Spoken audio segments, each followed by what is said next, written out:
There are moments most people don't talk about. Moments when a small irritation controls the rest of the day.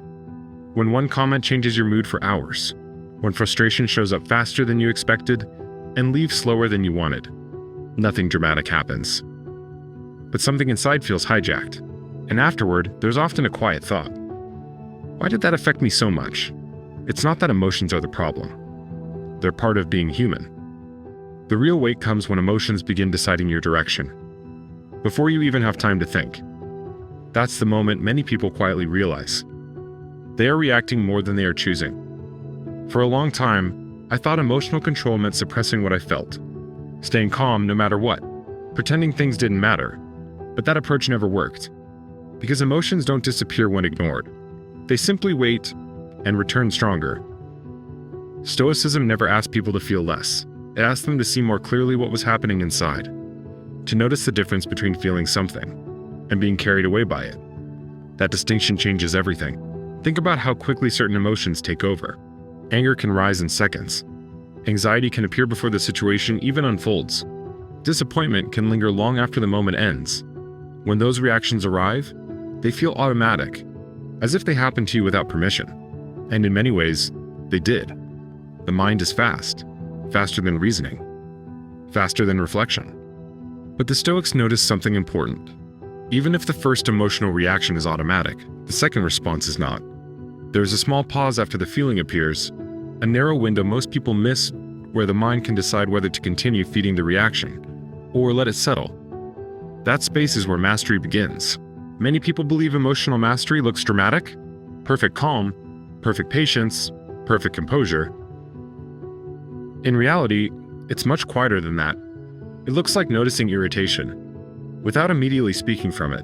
It looks like feeling disappointment, without rewriting the entire future in your mind. It looks like recognizing anxiety, without letting it decide what you're capable of today. Small internal decisions, often invisible to everyone else. But those moments quietly shape the direction of your life. Because when emotions decide your reactions, life feels unstable, constantly shifting based on moods, circumstances, and other people. When responses begin to come from intention instead of impulse, something steadier takes its place. There is another truth Stoicism brings forward that many people resist at first. Emotional freedom doesn't come from controlling what happens. It comes from learning how to meet what happens. You cannot prevent every frustrating conversation. You cannot remove every unexpected setback. You cannot stop people from misunderstanding you. Trying to eliminate all emotional triggers is a lifelong fight no one wins. But learning how to stand steady when they appear changes how those moments affect you. Not because the world became easier, but because you stopped handing your internal state over to it.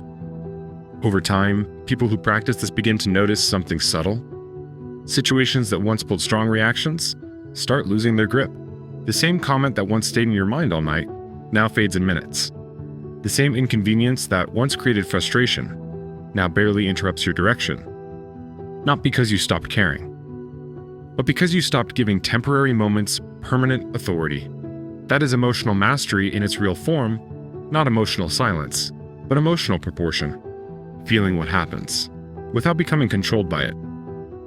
There is also a deeper layer to this. Many emotional reactions are intensified not by the event itself, but by the story we immediately attach to it. A delayed reply becomes "they don't respect me." A mistake becomes "I always mess things up." A disagreement becomes "everything is falling apart." The mind moves fast to conclusions, and emotions follow those conclusions as if they were facts. Stoicism teaches that when you slow the interpretation, the emotional intensity often changes on its own. Because many reactions are not responding to reality, they are responding to assumptions. And when assumptions lose speed, emotions lose some of their control. Mastery over emotions is not a finish line. It's a daily adjustment. Some days you notice the pause before reacting. Other days you catch the reaction afterward. Both are part of the same process, awareness growing stronger over time. What matters is not never reacting. What matters is reacting less automatically than before. Because each time you create even a small space between feeling and response, you move from being carried by emotions to quietly directing them. The Stoics believed the goal was never to become emotionless. It was to become steady enough that emotions no longer decided your direction. To feel anger without becoming reckless.